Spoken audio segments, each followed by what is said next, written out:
All right, what's up YouTube? So this is gonna be a little overview of the Mustang after the event. So this is how she stands right now. So after the accident at the end of the event,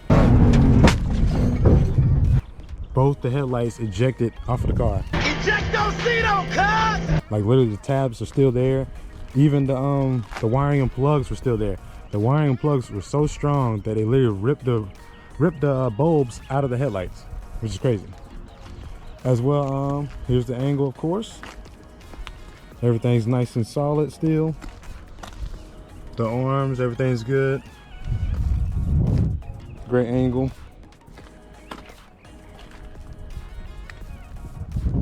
And again, if any of you want the same angle kit or anything like that, make sure you hit up Taylor at TheMustangFactory or his personal Instagram, and he'll be able to help you out. And he is working on V2, which is gonna have an Ackerman plate for this car and adapter plate and all that good stuff. And he'll probably adjust the arms however he sees fit. And he'll also be building his own car to be able to test this stuff out as well. So as far as the car goes, the way it actually felt amazing. Even though my alignment isn't actually in spec or anything like that, I'm pretty sure my car, based on my rough measurements, I'm running roughly around like, I say about 11 to 12 degrees of caster, which is a lot. Decided to run that much because I discovered that with this kit, and it's the way that he designed it, he wanted to run high caster. To have parallel Ackerman, I needed the caster to be high. So that's why I'm running about like 12 degrees or so. If you run any lower than that, you run like the normal specs, like 7 degrees, 8, 9, you have reverse Ackerman, which is something that he really wanted because, you know, if you're drifting, that makes the car a lot faster in drift because you have no scrub. But, you know, this car, I daily drive this car each and every single day, so it feels much better if it has parallel Ackerman or positive Ackerman. Plus, that's kind of the feel that I like anyway. Most people like it anyway, in general. But overall, the car did amazing during the event. No hiccups or anything other than, of course, the crash. And I'm gonna show you real quick. Luckily, the airbag didn't blow on the steering wheel. It was the airbag down here, which I didn't even know there was an airbag down there. I need to cut this out so I can push this back in. But other than that, the car literally took no damage. Now, although the bumper looks all crazy, the only reason why I have the bumper on here like this is so that I can use the fog lights as headlights, which is not, you know, the most efficient way to do it, but they'll get me by until I get some new headlights. So I kind of zip tied it up to the body right there on each point because I don't have the fenders on here. And the reason why I don't have the fenders is, like I said in the previous video, the angle kit dropped the car down a good bit to where it was rubbing terribly on the fenders, so I had to take them off until I get some coilovers, because we are on stock struts. And as you can see, the spring is actually already being compressed since the kit lowered the car. So with that said, we lost a little bit of suspension travel, and it gets a little bit of bumps here because the arms are already pointed upward instead of being flat or pointed down. I know a big thing that all of you are probably wondering about is like the steering feedback. For me, the steering feedback was actually really good. Although my car isn't 100% real example, or I guess say great example, because I don't have the coilovers on the car. But even with the way it's set up now with the struts, I'm pretty sure the struts is the reason why it also feels really heavy. So with normal driving, the steering is a little bit heavier than normal, almost as if you were driving in sport mode a little bit.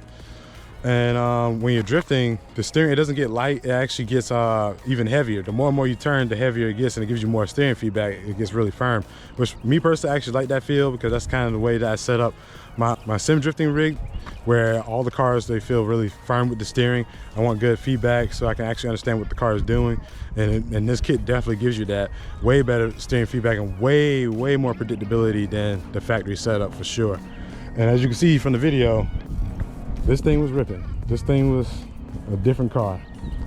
I would love to get it back out and you know, do some more skids and whatnot, but gotta get everything squared away. Of course, get some coilovers on this bad boy. And when I turned to full lock, I actually discovered my wheels are rubbing. As you can see, there's some scratches right here. I mean, I touch it, it's really rough. At full lock, which is at right now, or roughly full lock, is rubbing on the lower control arm, which I ended up discovering that because I saw some scratch marks on there. So I was like, oh, so it's actually rubbing on there. So we'll probably extend our track width a little bit more, maybe all the way to 3 inches. And then I've raised the car up with the coilovers so that we can actually drive it with the fenders and everything on there like it's supposed to be. And then as well, we might do a universal wide body solution.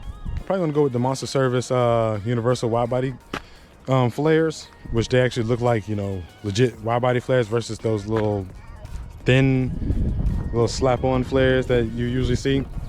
So I really want to put the fenders on the car when the car's raised to figure out how wide I need to get the fenders, because they do like 40 millimeter, 45 millimeter, and 100 millimeter, and 70 millimeter. And 70 millimeters is roughly like, what, I think like 3 inches or something like that. So I don't know, that might be too big. We'll see when we get there. But other than that, the car still drives fine. Same old, drives like a normal car, other than the fact that it has like a ton of steering angle when you want to turn.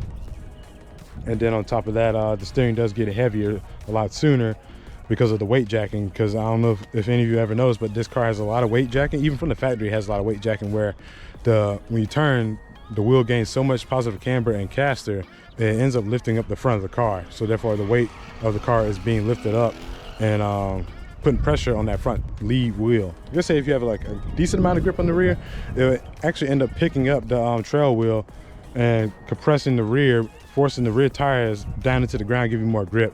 And that's more of like, you know, the professional stuff, really getting into it. I don't really plan on doing that stuff right now, but I'll get into that eventually, you know, as we go on. I do plan for this car to still stay a street car for the most part, but I will probably look into, like, you know, a rear grip kit or something to get a little bit more grip out of the rear. I definitely want to finally try the Accelera 651. We're partnering up with Tire Street, so we'll try those out later this year, see how they feel. And we might be hosting our own event one day. Who knows? We'll see. But other than that, that's going to do it for this video. That's just a little overview of the car. And if you have any questions, please let me know down in the comments down below.